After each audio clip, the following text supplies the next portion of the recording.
আজিৰ অনুষ্ঠানটো বিশেষকৈ আমি বিশেষভাৱে সক্ষম যিখিনি ল'ৰা ছোৱালী আছে তেওঁলোকৰ কাৰণে আমি এটা কেন্দ্ৰ খুলিছিলোঁ বাঘগৰা গণেশকুঁৱৰী জনজাতি উচ্চতৰ মাধ্যমিক বিদ্যালয়ৰ সন্মুখতে, বেছি দূৰ নহয়। তাতে আমি কি কৰিছোঁ মানে 0ৰ পৰা 18 ইয়াৰ্ছলৈ আমি ষ্টাডি এডুকেশ্যন দিয়াৰ ব্যৱস্থা কৰিছোঁ।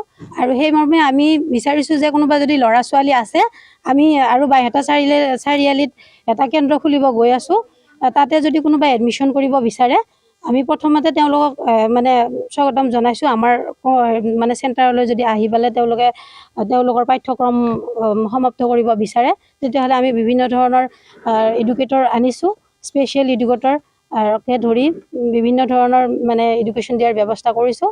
তেওঁলোকৰ কাৰণে আমি বাইহাটা চাৰিআলিত খুলিম। যদি কম সময়ৰ ভিতৰত তেওঁলোকে আমাৰ পৰা ফৰ্ম লয়, আমি দিবলৈ সক্ষম হ'ম। আমাৰ লগত যোগাযোগ কৰিলে হ'ল, আমাৰ নাম্বাৰ দিয়া থাকিব, আপোনালোকে যোগাযোগ কৰিব। আৰু আজিৰ অনুষ্ঠানটো বিশেষকৈ আমি বিশেষভাৱে সক্ষম যিখিনি ল'ৰা ছোৱালী আছে সেইখিনিক লৈ আমি এটা NGO কৰিছিলোঁ, আৱাজ কৰ্পৰেশ্যন নামেৰে। আৰু সেই কৰ্পৰেশ্যনটোৰ আণ্ডাৰত আমি 60+ পৰা আদিকে কৰি সেইখিনিকো আমি কিছুমান সুবিধা দিয়াৰ ব্যৱস্থা কৰিছিলোঁ। যিখিনি 60+ মানুহ আছে তেওঁলোকেও বহুত চৰকাৰৰ পৰা বহুত সাহাৰ্য আহে, কিন্তু তেওঁলোকে এইখিনিৰ পৰা বঞ্চিত হৈ আছিল। আমাৰ NGOটোৰ তৰফৰ পৰা আমি ব্যৱস্থা কৰিছোঁ যাতে তেওঁলোকক আমি এইখিনি সুবিধা দিব পাৰোঁ।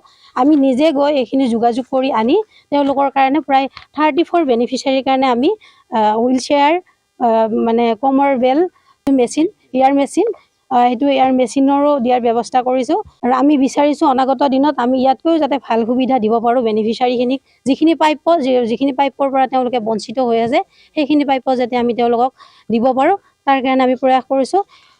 ইয়াৰ লগতে মই আৱাজ কৰ্পৰেশ্যনৰ সমূহ সদস্যবৃন্দক মই ধন্যবাদ জনাইছোঁ, কাৰণ এইখিনি ক্ষেত্ৰত সকলোখিনিয়ে মোক সহযোগ কৰিছে। তেওঁলোকৰ সহায় সহযোগিতাৰ কাৰণে মই এইখিনি আগবাঢ়িব পাৰিছোঁ। আৱাজ কৰ্পৰেশ্যনৰ ফালৰ পৰা সকলোকে আহি থকা দুৰ্গা পূজাৰ শুভেচ্ছা জ্ঞাপন কৰিলোঁ। আমি এতিয়া 60+ যিখিনি বয়োজ্যেষ্ঠ মানুহ আছে তেওঁলোকৰ কাৰণে আমি যিখিনি পাৰোঁ সেইখিনি এতিয়ালৈকে আনি দিছোঁ আমি, আৰু অনাগত দিনতো আনি দিম বুলি, পাৰালৈকে তেওঁলোকক সহায় কৰিম বুলি আশা থাকিলে। আৰু সমূহ ৰাইজলৈ মোৰ ফালৰ পৰা আহ্বান থাকিলে তেওঁলোকে জানো সহায় সহযোগিতা আগবঢ়ায়। আৰু আমি আমাৰ কৰ্ম যিখিনি আমি কাম কৰি আছোঁ সেইখিনিত যাতে তেওঁলোকে সহায় সহযোগিতাৰে আমাক আশীৰ্বাদ দি যায়, আগলৈকে যাতে আমি আগবাঢ়ি যাব পাৰোঁ।